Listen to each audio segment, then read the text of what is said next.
നമസ്കാരം. സത്യം പറഞ്ഞാൽ ഈ വർഷം പ്രതീക്ഷയോടെ കാത്തിരുന്ന ഒരു ചിത്രം, വെറുതെ കാത്തിരുന്നല്ല, വളരെ കാര്യമായിട്ട് തന്നെ കാത്തിരുന്ന ഒരു സിനിമ. കാർത്തിക് സുബ്രാജ് തിരക്കഥ എഴുതി സംവിധാനം ചെയ്ത് സൂര്യ പ്രധാന വേഷത്തിലെത്തിയ റിട്രോ. പിസ മുതൽ ഇങ്ങോട്ട് കാർത്തിക് സുബ്രാജിന്റെ ചിത്രങ്ങൾ നോക്കിയാൽ ജഗമേതന്തിരമാണ് വലിയൊരു നിരാശ സമ്മാനിച്ച സിനിമ എന്നുള്ളത്. അവസാനം തിയേറ്ററിൽ ഇറങ്ങിയ ജിഗർതണ്ട XX ഒക്കെ നല്ല അനുഭവമായിരുന്നു. സംവിധായകനുള്ള പ്രതീക്ഷ തന്നെയാണ് റിട്രോ എന്ന സിനിമയിൽ ഉണ്ടായിരുന്നത്. തിയേറ്റർ കാഴ്ചയിൽ സൂര്യയുടെ ഒരു സിനിമ കണ്ട് ആഘോഷകാലം കൂടെ മറന്നുപോയി. അവസാനം വന്നത് കങ്കുവയും. ഇവിടെ സൂര്യയുടെ 2D പ്രൊഡക്ഷൻസ് തന്നെയാണ് നിർമ്മാണം നിർവഹിക്കുന്നത്. ഒരു തിരിച്ചുവരവ് പ്രതീക്ഷിക്കുന്നതിൽ തെറ്റില്ല എന്നാണ് എൻ്റെ പക്ഷം. പക്ഷേ വലിയ വില നൽകേണ്ടി വരും എന്ന് മാത്രം. 90കളുടെ പശ്ചാത്തലത്തിലാണ് റിട്രോ എന്ന സിനിമയുടെ കഥ നടക്കുന്നത്. നായക കഥാപാത്രം പാരിവേൽ കണ്ണൻ എന്ന പാരി. ആയ കാലത്ത് അച്ഛൻ്റെ കൂടെ എല്ലാവിധ അടി ഇടി വെട്ട് കൊലപാതക പരിപാടികളൊക്കെ നടന്നിരുന്നുവെങ്കിലും ഇപ്പോൾ അതൊക്കെ വേണ്ട എന്ന് വെച്ച് തൻ്റെ പ്രണയിനിയെ വിവാഹം ചെയ്ത് സ്വസ്ഥമായി സന്തോഷമായി സമാധാനമായി ജീവിക്കാൻ ആഗ്രഹിക്കുന്നു. അത് തുറന്നു പറയുകയും ചെയ്യുന്നു. പക്ഷേ ഒരു ഗുണ്ടയ്ക്കും സിനിമാ ലോകത്ത് അത് സാധ്യമായില്ല എന്നതിന് സിനിമാ ചരിത്രം സാക്ഷിയായതിനാൽ കാർത്തിക് സുബ്രാജിനും മാറ്റി ചിന്തിക്കാനോ തിരുത്തി എഴുതാനോ സാധിക്കില്ലല്ലോ. തുടർ സംഭവങ്ങളാണ് റിട്രോ എന്ന സിനിമ.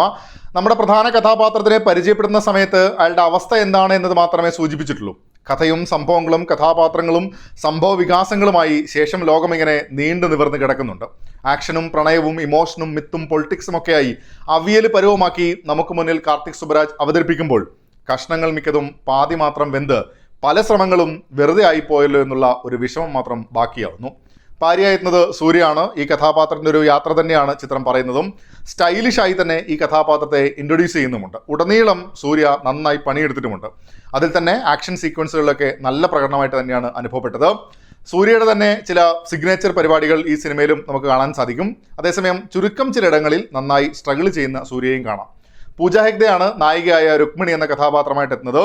എടുത്തു പറയേണ്ടത് സൂര്യമായിട്ടുള്ള ഒരു കോമ്പിനേഷൻ കെമിസ്ട്രി നല്ല രീതിയിൽ വർക്കായിട്ടുണ്ട്. പക്ഷേ അതിനപ്പുറം പെർഫോം ചെയ്യാനുള്ള സ്പേസിലൊന്നും കാര്യമായൊരു ഇമ്പാക്റ്റ് കൊണ്ടുവരാൻ അവർക്ക് സാധിച്ചിട്ടുമില്ല. ഒരു ഘട്ടം കഴിയുമ്പോൾ നായിക എന്ന പേരിനപ്പുറത്തേക്ക് ഒരു വികാസം കഥാപാത്രത്തിനും ഉണ്ടാകുന്നില്ല. പാരിയുടെ അച്ഛൻ കഥാപാത്രമായാണ് ജോജു എത്തുന്നത്. ആദ്യ പകുതിയിൽ കിടിലൻ കുറേ സീനുകളുമുണ്ട്, രസമായി വന്നിട്ടുമുണ്ട്. പക്ഷെ പിന്നീട് ആ കഥാപാത്രത്തിന്റെ പവർ തന്നെ നഷ്ടപ്പെട്ടു പോകുന്ന ഒരു അവസ്ഥയിൽ പെർഫോമൻസിന് നല്ലൊരു സ്പേസും ലഭിക്കുന്നില്ല. പാരിയുടെ കല്യാണ സീനിലൊക്കെ കിടിലൻ പ്രകടനമായിരുന്നു. ജയറാമാണ് മറ്റൊരു പ്രധാന വേഷത്തിൽ.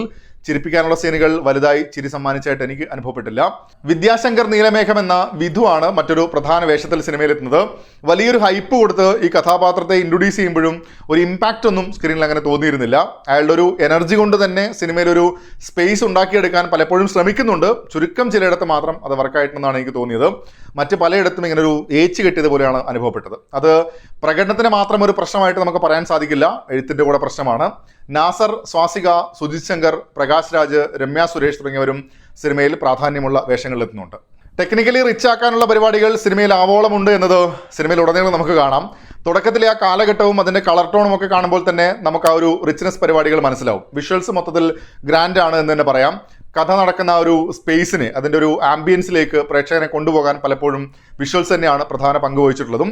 കല്യാണവുമായി ബന്ധപ്പെട്ട സീനിലെ സിംഗിൾ ഷോട്ട് പരിപാടി നല്ല സംഭവം തന്നെയായിരുന്നു. സന്തോഷ് നാരായണന്റെ സംഗീതത്തിലേക്ക് വന്നാൽ പാട്ടുകൾ രസമായിരുന്നു, ബ്ലൻഡായി തന്നെ പോകുന്നുണ്ടായിരുന്നു. പശ്ചാത്തല സംഗീതവും പലയിടത്തും സിനിമയെ ലിഫ്റ്റ് ചെയ്തെടുക്കാൻ ശ്രമിക്കുന്നുണ്ട്. ഷഫീഖ് മുഹമ്മദ് അലിയാണ് ചിത്രത്തിന്റെ എഡിറ്റിംഗ് നിർവഹിച്ചത്. തുടക്കത്തിൽ ഞാൻ പറഞ്ഞല്ലോ, പാരി എന്ന കഥാപാത്രത്തിന്റെ മാനസാന്തരത്തിലാണ് സിനിമ തുടങ്ങുന്നത്. ആ സമയം കൊണ്ട് പറഞ്ഞു വെക്കുന്ന പാരി എന്ന കഥാപാത്രത്തിന് ഒരു ഭൂതകാലം കൂടെയുണ്ട്. ആ സ്പേസിൽ കഥ ആരംഭിക്കുമ്പോൾ പ്രതീക്ഷയും നൽകുന്നുണ്ട്. നായകന്റെ പ്രണയം, അയാളുടെ കഴിഞ്ഞ കാലം, അച്ഛനുമായുള്ള ബന്ധം, അങ്ങനെ വിവിധ ട്രാക്കുകൾ ഓപ്പൺ ചെയ്ത് കാർത്തിക് സുബ്രാജ് ഈ സിനിമയെ കൊണ്ടുപോകുമ്പോൾ ടോട്ടലി ചിതറിത്തെറിച്ച അവസ്ഥയാണ് തിരക്കഥ എന്നുകൂടെ പറയണം. സൂര്യയെ പരമാവധി ഉപയോഗിക്കണം, ശരി, ആ കഥാപാത്രത്തിന് ഒരു യാത്ര കൂടെയാണല്ലോ സിനിമ, ആ വഴിക്ക് തന്നെ പോകട്ടെ. പക്ഷെ പോരാ, അതിൽ വേറെയും ചിലത് ചേർക്കാനുണ്ട്, പലതും പറയാനുണ്ട് എന്ന് വന്നപ്പോഴേക്കും ഫോക്കസ് തന്നെ നഷ്ടപ്പെടുന്ന അവസ്ഥ.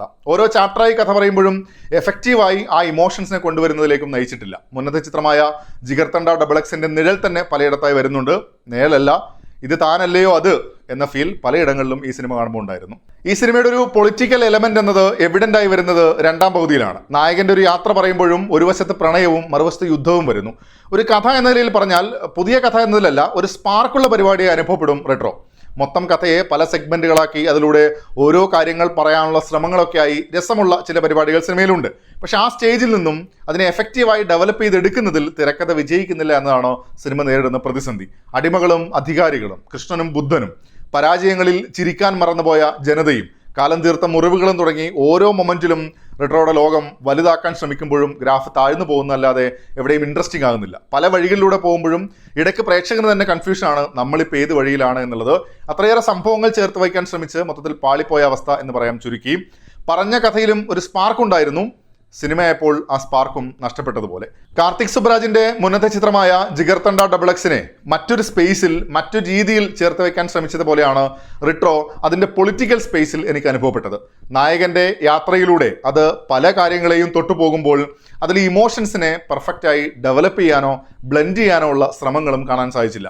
സൂര്യ നന്നായി പണിയെടുത്തിട്ടുണ്ട്, പക്ഷേ അതിന്റെ റിസൾട്ട് ലഭിക്കാൻ പോകുന്ന ഒരു സാഹചര്യം റിട്രോയുടെ തിരക്കഥ സമ്മാനിക്കുന്നില്ല. ഓവറോൾ കുറച്ച് പരിപാടികളൊക്കെ രസമുള്ളതുണ്ട്, പക്ഷേ അതുകൊണ്ട് മാത്രം സിനിമയെ ലിഫ്റ്റ് ചെയ്തെടുക്കാം എന്ന അവസ്ഥയും ഇല്ല.